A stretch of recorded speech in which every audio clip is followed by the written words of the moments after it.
여러분 안녕하십니까. 저는 여러분에게 예수 그리스도의 복음을 전파하고 있는 복음 선포자 박정혜입니다. 하나님께서 오늘에게 주시는 말씀은 요한일서 5장 4절부터 5절까지 말씀입니다. 신약성경 요한일서 5장 4절부터 5절까지 말씀입니다. 제가 말씀을 읽도록 하겠습니다. 무릇 하나님께로부터 난 자마다 세상을 이기느니라. 세상을 이기는 승리는 이것이니 우리의 믿음이니라. 예수께서 하나님의 아들이심을 믿는 자가 아니면 세상을 이기는 자가 누구냐. 아멘. 이번 시간에 이제 요한일서 마지막 말씀을 전하는 시간이 되겠는데, 하나님께서 요한일서 1장부터 시작해서 5장까지 통해서 사도 요한을 통해서 예수께서 누가 진정한 하나님의 자녀인지에 대해서 요한일서는 계속 얘기를 하고 있는 것이죠. 누가 진정한 하나님의 자녀이냐? 우리가 요한일서 1장을 봤지만 죄를 인정하는 자다. 죄를 인정하고 하지만 죄를 짓지 않으려고 하는 자다. 또한 요한일서 2장부터도 쭉 하면 죄를 범하지 않는 자라고 얘기하고 있어요. 다시 한번 얘기하지만 우리가 예수 그리스도 안에 있다면 죄를 범하지 않습니다. 이것이 지금 현대 교회에서 정말로 잘못되어 있고 정말 타락한 것인데, 구원받아서 하나님으로부터 성령이 거하는 자도 죄를 지을 수 있다.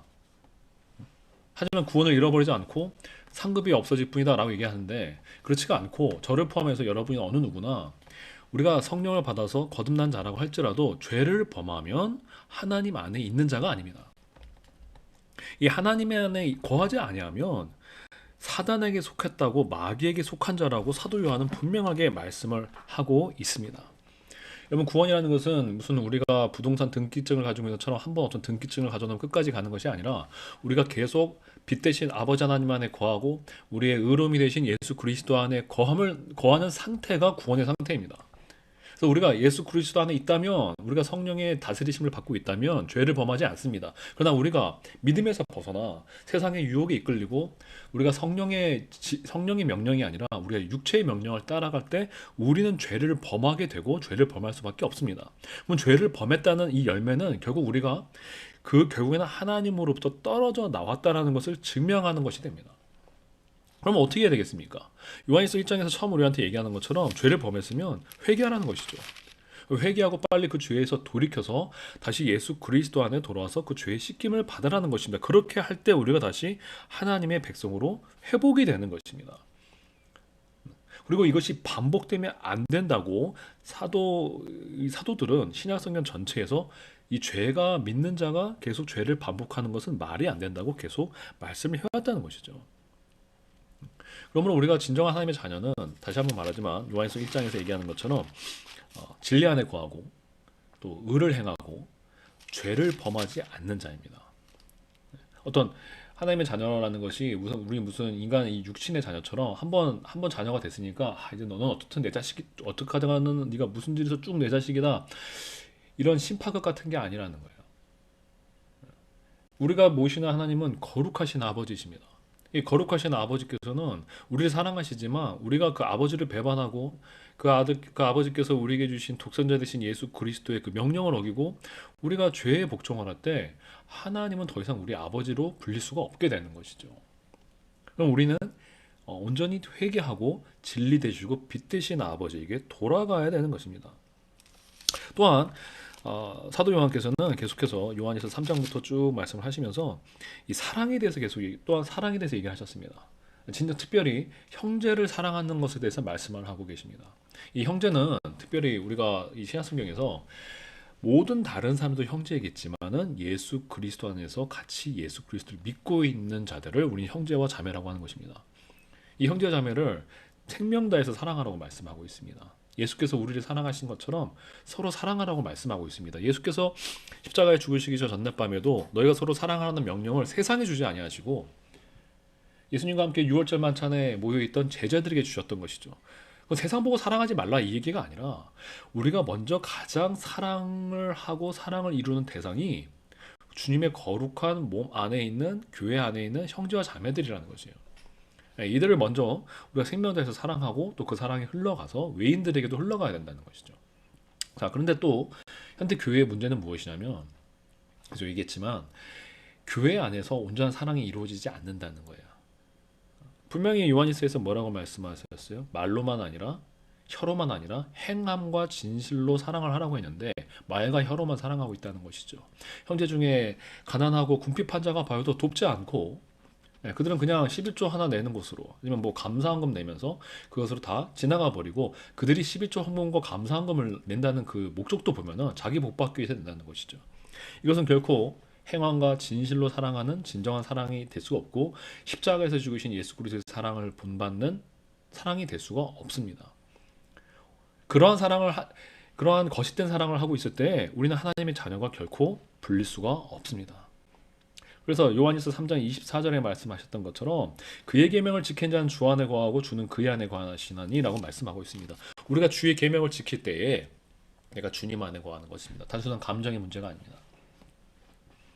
또 다시 한번 요한일서 4장에서는 우리 종합을 해보면은 다시 한번 또 요한일서 4장을 보면은 예수 그리스도가 하나님의 아들이심을 온전히 믿고 세상의 소리를 듣지 않는 자가 하나님의 자녀라고 말씀하고 있습니다.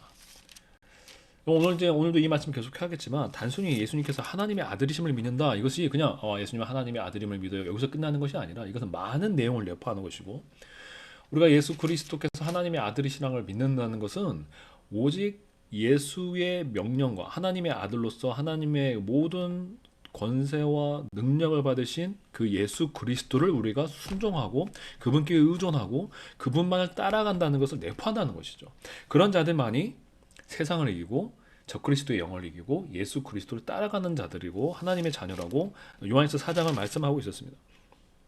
다시 오늘 또 오늘 요한일서 마지막 시간에 제가 특별히 이 시대 가운데 중요한 것으로 하나님께서 주셔서 감동을 주셔서 하는 이 두 절의 말씀은 다시 한번 이것이 반복적이 되는 것이죠. 먼저 5장 4절에서 하나님께로부터 난 자마다 세상을 이긴다고 정의하고 있습니다. 자, 그 앞에 4장에서도 하나님을 사랑한 자는 세상을 사랑하지 않는다고 말했어요. 세상에서 난 모든 것이 육신의 자랑과 이생의 정욕과 안목의 정욕에서 나온다고 말씀하고 있었죠. 세상에서부터는 하나님으로부터 난 것은 세상에 있질 않아요. 세상으로부터 난 모든 것은 마귀로부터 나왔다고 아주 단순하고 명확하게 사도 요한께서는 말씀하고 계세요.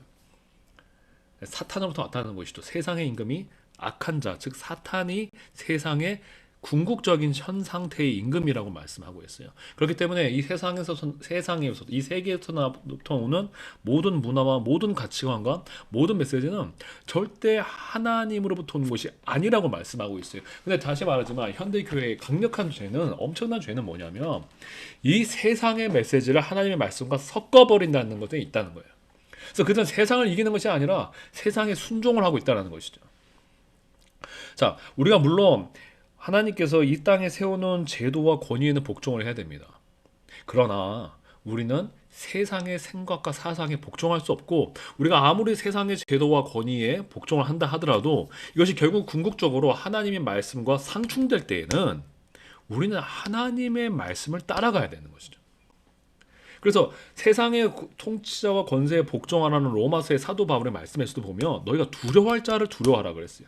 그럼 우리가 가장 두려워할 자가 누굽니까? 하나님이시죠. 그래서 예수님께서도 결국에는 너희 육체를 멸망시킬 세상의 통치자가 아니라 너희 육체와 영혼 모두를 불에 던져버리실 아버지를 두려워하라 그랬어요. 이거는 뭐를 벌써 의미하냐면 세상과 하나님의 명령이 부딪힐 수밖에 없다라는 것을 명령하고 있어요. 여러분 만약에 우리가 그냥 세상 하나님을 섬기면서도 세상의 제도를 자연스럽게 섬길 수 있었다면 어떻게 왜 수많은 초대 교인들이 콜로세움에 끌려가서 그 사람들이 보는 앞에서 사자와 야수들의 밥이 됐겠어요. 여러분 만약에 우리가 세상과 하나님을 겸하여 섬길 수 있다면 우리 주 예수께서 왜 로마와 유대인들에게 정죄를 받아서 십자가에 못 박혀 죽으심을 당했겠어요? 그건 불가능한 일인 거예요. 그래서 예수님께서 분명히 세상을 너희를 미워하리라 라고 말씀하셨어요. 지금 이 말씀을 전파하는 사도 요한께서도 그 다 노인이 됐는데도 불구하고 반모섬에 끌려가서 강제 노역을 하셨던 분이라는 거죠. 누구한테 보냄을 받았어요? 로마가 쫓아냈잖아요. 로마가 이를 핍박했다는 거죠. 세상이 사도 요한을 미워한 거예요. 여러분 절대 하나님으로부터 난 자는 세상에 복종할 수가 없어요. 하나님의 말씀과 상충되지 않는 한에서는 세상에 순종할 수 있지만 결국에는 반드시 결정적으로 이 세상은 사탄의 왕국이기 때문에 하나님을 섬기는 자가 순종할 수 없는 명령을 주게 돼 있어요. 가치관을 주게 돼 있어요. 사상을 주게 돼 있어요. 여러분 다니엘과 세 친구가 그 페르시아에서 세우는 우상에 숭배하지 않았지 않습니까? 우리 주 예수께서도 십자가에 못 박히신 가장 중요한 이유 중에 하나가 그 당대의 장로들과 사두개인들과 바리새인들의 명령을 듣지 않은 거예요. 그들이 안식일에 병을 고치지 말라고 계속 명령을 했죠. 그들은 실질적인 권세가 있었어요. 사두개인들과 바리새인들은 마치 지금 중동에 있는 종교 경찰들처럼 실질적인 권세가 있었던 사람들이에요. 그러니까 이 사람들이 예수님을 잡아서 법정에 세울 수 있었던 거 아닙니까? 권세자들이란 말이에요. 경찰 같은 사람들이란 말이죠. 권력자들이에요. 근데 예수님이 이들의 명령을 듣지 않는 거예요. 안식일에 계속 사람을 고치는 거죠. 그래서 붙잡혀가서 십자가에 죽지 않았습니까? 사도 요한과 베드로가 예수 그리스도의 부활을 전파했을 때 그 공회가 그들을 잡아서 전하지 말라고 했는데 그때 우리 사도 베드로와 요한께서 뭐라고 말씀하셨어요? 내가 너희 말을 들을까? 하나님의 명령을 들을까? 너희가 생각해봐라 그러잖아요. 여러분 사탄은 반드시 네가 내 말 들을 거야 하나님 말을 들을 거야 우리에게 반드시 도전하게 돼 있어요. 여러분 지금 세상이 얼마나 미쳐서 돌아가고 있습니까? 지금 동성애 차별금지법이라고 하면서 동성애가 죄악이라고 말하지 말게 하는 법들이 각국에서 다 통과가 되어 왔고 이제 우리나라도 이제 점점 통과가 되려고 하고 있어요. 그러면 여러분 당신이 그리스도인이라면 그럼 이제 동성애가 죄인이란 말을 하면 안 된다는 겁니까? 네, 목사들은 이제 그렇게 얘기할 거예요. 반드시 그렇게 얘기할 겁니다. 뭐 그전에는 반대를 하겠죠. 근데 법이 통과가 되고 자기가 그 얘기를 하는 순간 이제 뭔가 잡혀간다거나 뭔가 어떤 형법적인 처벌을 받게 될 것 같으면 목사들도 그 얘기를 입을 닫고 안 할 겁니다. 동성애는 죄예요. 끔찍한 죄입니다. 근데 그 얘기를 하지 못하게 만들잖아요. 법을 만들죠. 여러분 무슨 법이 다 선합니까? 심지어 우리의 고대에 하나님을 믿지 않는 소크라테스도 어쨌든 악법도 법이라고 얘기했는데 악법이라고 얘기하지 않습니까? 여러분 법은 사람이 만드는 거예요. 하나님이 통치자들한테 권세를 줬지만 그 통치자들이 사탄의 사상을 따라서 법을 만드는 거예요. 그러니까 법이 무슨 선합니까? 그런다고 우리가 무슨 법을 배반하라는 얘기가 아니라 법을 지킬 수 있는 한도에서 다 지켜야겠죠. 하지만 동성애 차별금지법이라는 게 나오게 되면 저는 지킬 수가 없습니다. 저는 동성애가 죄라는 걸 계속 선포할 거예요. 저를 감옥에 집어가든 벌금을 내리든 계속 선포할 거예요. 왜요? 그 죄니까요. 그 죄라고 성경에도 명확히 나와 있고 하나님은 선포하라고 명령했으니까요. 그런데 지금 교회는 세상이 하지 말라고 하면 하나님이 아무리 하라고 해도 하지 않고 하나님이 아무리 하라고 해도 세상이 하지 말라고 하면 안 해버립니다. 왜요? 그들은 세상의 종이기 때문이에요. 이것이 교회의 타락이고 이것이 교회의 변질입니다. 한국 정통 교단이라는 이 교단이 언제 세상과 싸워서 이긴 적이 있습니까? 우리 옛날에 일제시대 때 신사참배를 하라고 할 때도 그들은 신사참배를 했어요. 예수 그리스도를 믿는 자들이 가서 신사참배를 했어요. 지금 북한에도 보면은 평양에도 교회가 있잖아요. 그게 왜 가능했겠어요? 공산당에 굴복한 목사들이 있으니까 평양에 그런 말도 안 되는 김정은과 김정일을 섬기는 교회가 있는 거예요. 중국에도 그런 교회가 있잖아요. 그게 교회입니까? 사탄의 회당이고 하나님을 완전히 배반한 가룟 유다와 같은 자들인 거예요. 근데 지금 한국 교회가 그런 자들입니다. 독재자들이 옛날에 있을 때 데모하라는 건 아니지만 독재자들이 아무리 죄를 범해도 그들의 죄에 대해서 얘기하지 않았어요. 노무현 대통령이 자살을 했는데 그 자살한 자를 추모해줬어요. 자살하는 죄를 범했는데도 그들을 위해서 추모 예배까지도 해줬어요. 코로나 때 공예배를 드리지 말라고 했더니 가장 솔선수범해서 유명한 교회들부터 공예배를 드리지는 않았고 그러면서 온라인 예배라는 것을 드린답시고 이게 예배라고 얘기했어요. 하나님께서 코로나를 했을 때 지금도 여러분 기억하십니까? 가장 먼저 코로나가 급속히 번지게 한 데가 신천지랑 그 다음에 우리나라 한국 그냥 기존 교회들이에요.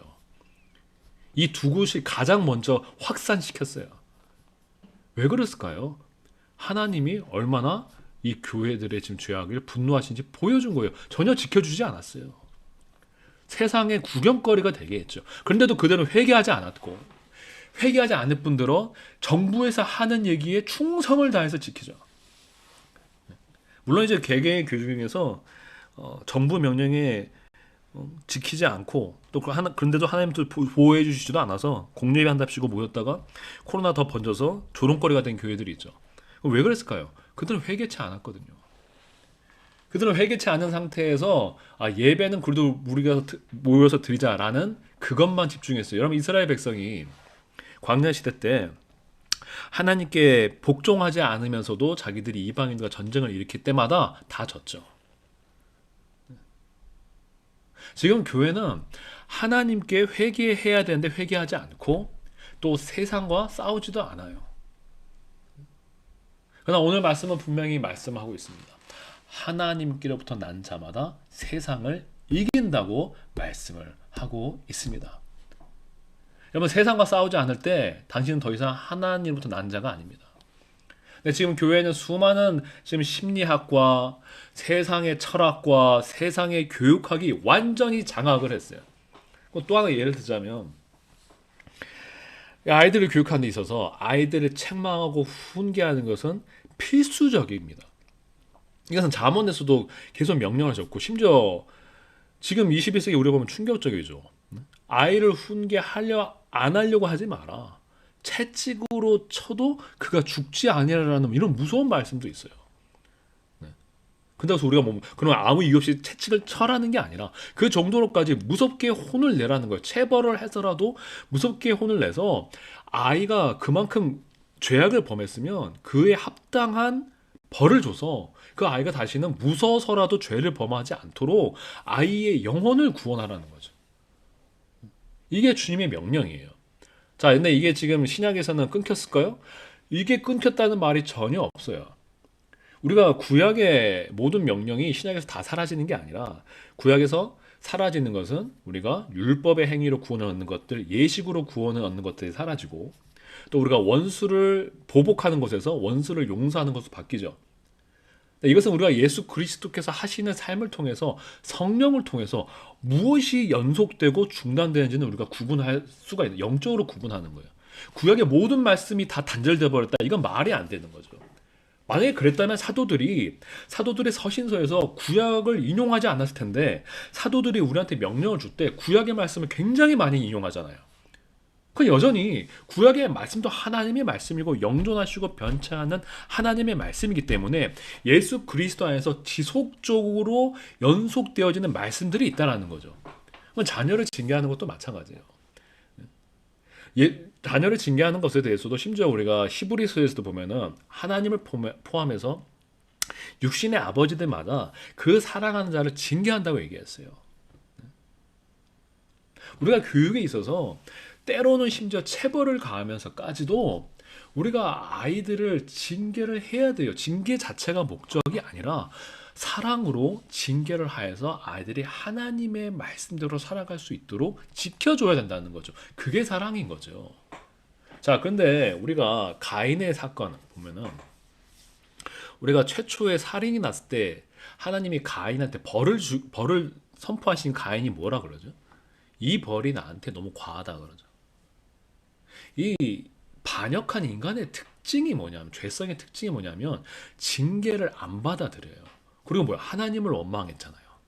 지가 지 동생을 죽이고서도 하나님이 심지어 그 가인을 그냥 죽여버렸지도 않으셨는데도 하나님이 목숨을 살려준 것만도 고마워하지 않고 이 벌이 너무 과합니다.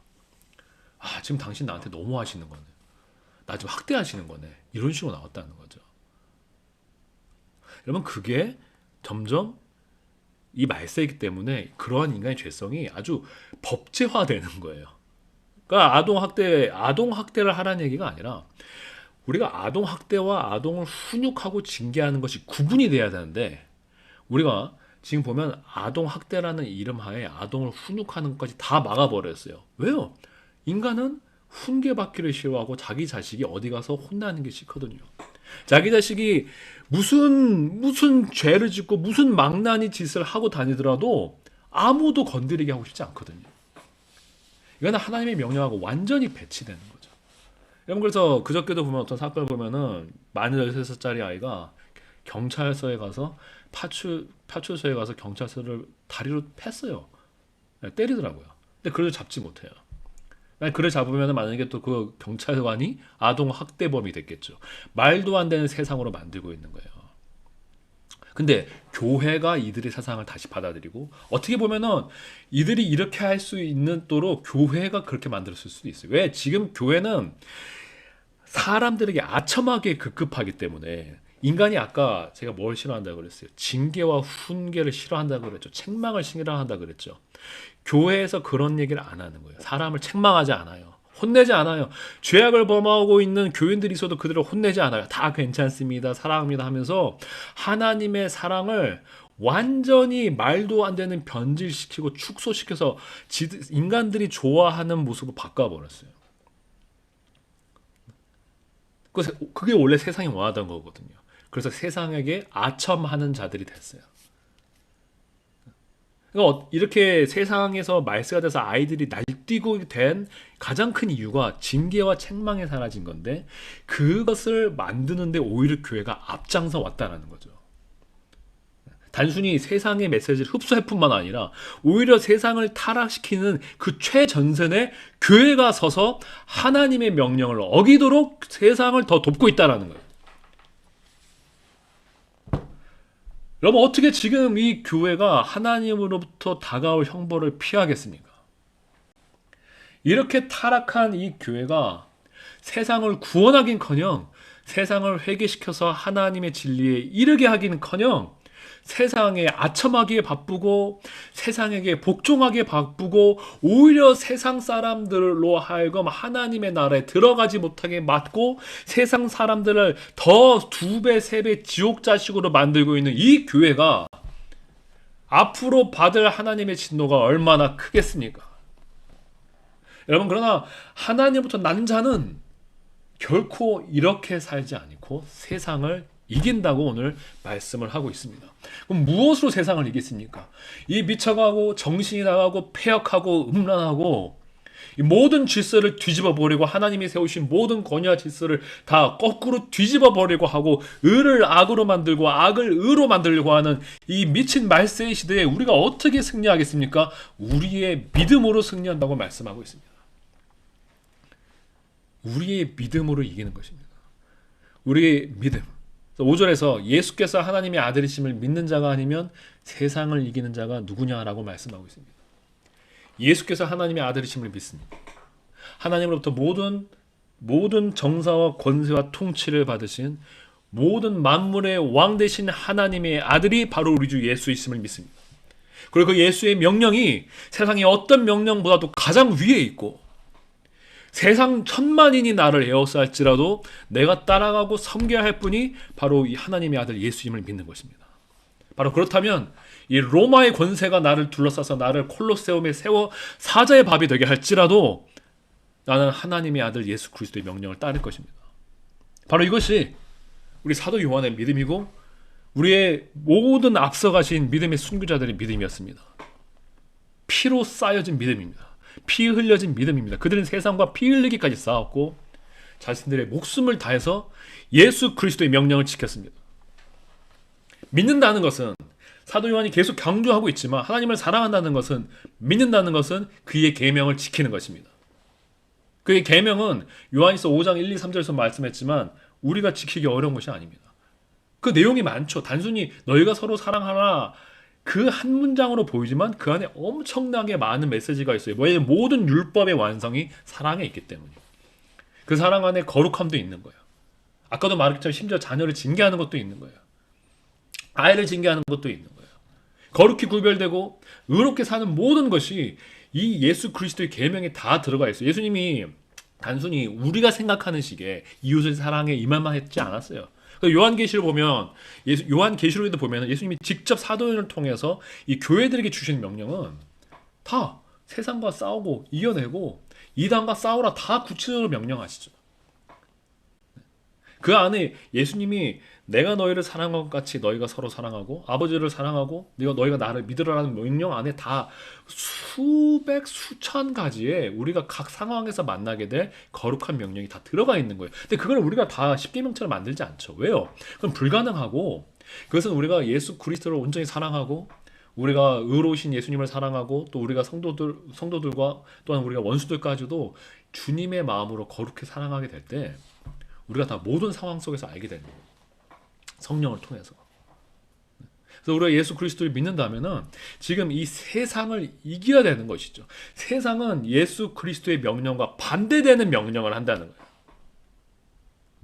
그래서 우리는 이 세상의 생각이 아니라 세상의 명령이 아니라 심지어 때로는 세상의 법률이 아니라 우리 주 예수 그리스도의 명령을 지켜나가야 되는 거예요.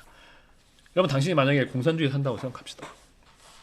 공산주의에 가서 지금 법적으로 신을 믿으면 안 된다. 신을 전파하면 안 된다. 법적으로 옆 사람이 종교적인 행위를 하면은 신고해라. 이런 명령을 여러분이 받는다고 쳐요.